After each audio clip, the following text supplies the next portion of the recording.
Dear Dennis, thank you very much for doing this interview.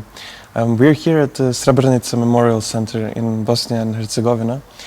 And let me ask you the first question. What does Srebrenica mean for you? What does it represent?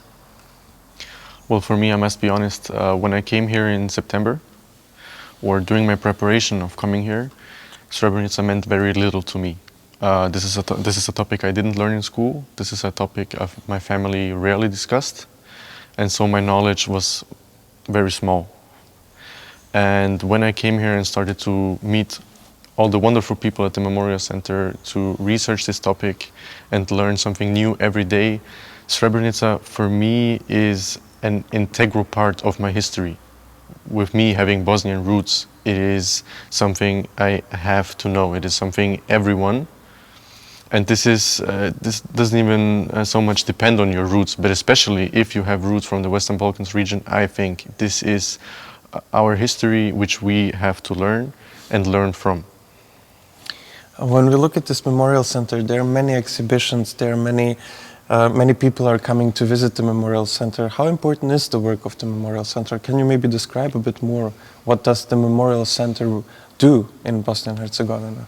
So we have on the one side of the street the cemetery where every 11th of July the victims we find that year are buried.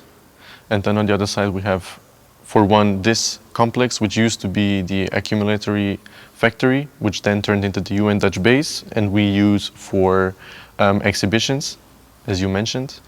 And what the Memorial Center does and why it is so important that the Memorial Center does what it does is because it is slowly turning into an educational institution where people can come here, learn from, look at the cemetery, get a sense of how many people actually died here, and listen to the stories of survivors and research topics and go through the exhibitions.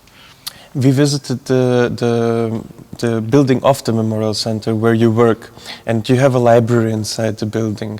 How are you using this library? Who is using the library? Who comes to the library to do work?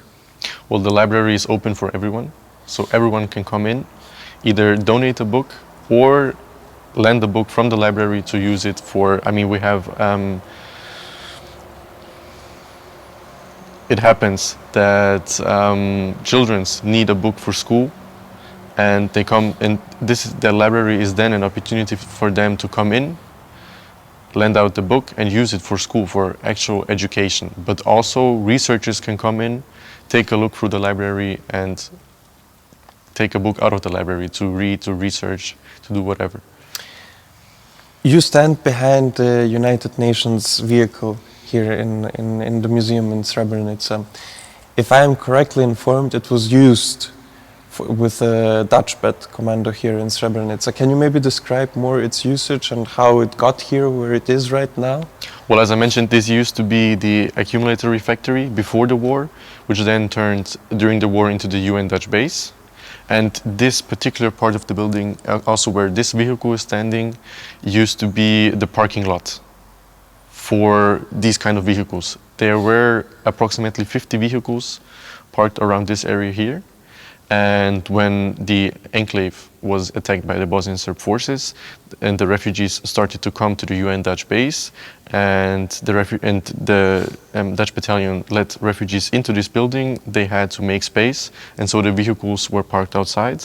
But the only vehicle that was left is this one right here, which was left standing at this exact spot. And the vehicles were used for a lot of reasons, for medical reasons, for the troops to get to meetings, to go outside of the enclave, just use it for transportation, or also, and these are some sad, or I would even say terrifying images that we see from the 11th of July, when Srebrenica fell. The people from Srebrenica clinched onto the vehicles while they were driving, and they saw this as an opportunity to escape. Let me ask you maybe the last question. If I correctly understood, you're finishing your term here in Srebrenica, your work here in July this year. you're coming back to Austria, to Vienna. What will you bring back with you in terms of knowledge, in terms of experience, maybe in terms of your impressions, what you have learned here in Srebrenica?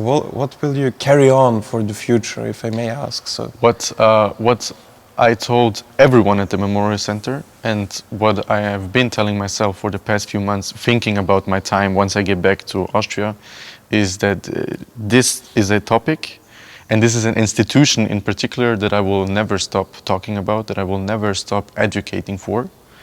And I think it's not something I know that once I come back, this is going to be the next step in my work here, where I will try and talk to schools, maybe find a way to bring exhibitions to Vienna, to educate young people, or just to advocate for this topic in general in Austria. Because as I mentioned in the beginning, this whole institution and this topic in general is not something we learn in Austrian schools. And this is not something the Austrian society, I feel like, talks about a lot. And so there is a need to do this in Austria. Dear Dennis, thank you very much for the interview. Thank you.